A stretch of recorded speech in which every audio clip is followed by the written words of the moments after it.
Okay, gang, day 30. I did mention that we were going to have a little surprise at day 30. We're going to finish off with the splits. So if you've ever wanted to do the splits, I'm going to show you how to get into it. Now, I must mention, the splits are hard. They are very, very difficult. You are more likely to be able to do them if you did gymnastics or you did dance when you are a kid. So it's the type of flexibility that is best honed from a very young age. However, that doesn't mean that we cannot improve upon your flexibility once we get a little bit further down the line. So we need to start off with our hip flexor stretch and our hamstring stretches. So hip flexor stretch, you're going to bring one foot in front of the other. Again, keep your hips nice and square. Come forward in your hip flexor, and you're going to come back into your hamstring, moving in and out of your hip flexor and hamstring. Now, it's very important that you keep your hips square, because as soon as you start to turn your hips out, you are going to turn that ball and socket joint into a position that is less comfortable, because there is a sheet of muscle surrounding in your ball and socket joint called your labrum. And if we are digging into that labrum, if we are twisting it too far, we're going to end up with a repetitive strain injury. That is something that I dealt with when I was younger. As soon as I turned my hips to face directly forward, yes, it was harder. Yes, I had to work harder, but it definitely got rid of that pain.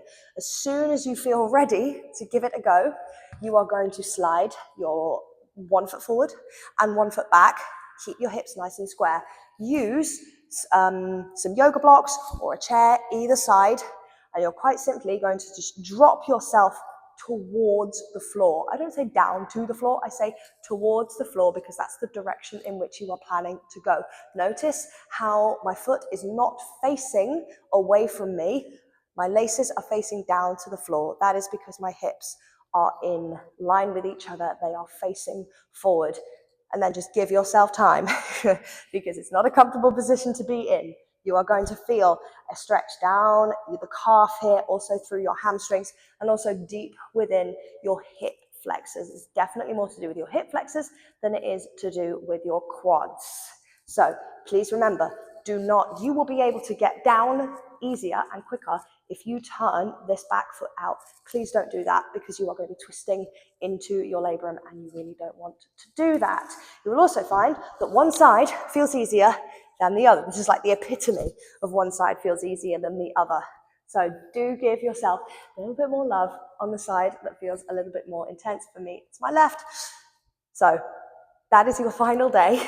Thank you for tuning in every day to your 30 days of stretch. Hopefully now you have 30 new stretches if you knew nothing about stretches, and hopefully you have a little more stretch in your arsenal to call upon whenever you fancy it. It's really, really important that we stay mobile, that we stay flexible. As I've said a million times over, flexibility and strength absolutely can coexist, and it makes for a really healthy body to live in if we can be both strong and flexible at the same time. Look after yourself. If ever you are in a fitness class, in a group fitness class or anything like that, don't skip your stretch. Please stay for the stretch. Please plan to stay for the stretch, because it is so, so important for your body to recover. It's good for relieving a little bit of stress, and it's just great all round. There are no cons to stretching properly unless you have hypermobility or you're pregnant. Different story. So please do stick around for your stretch.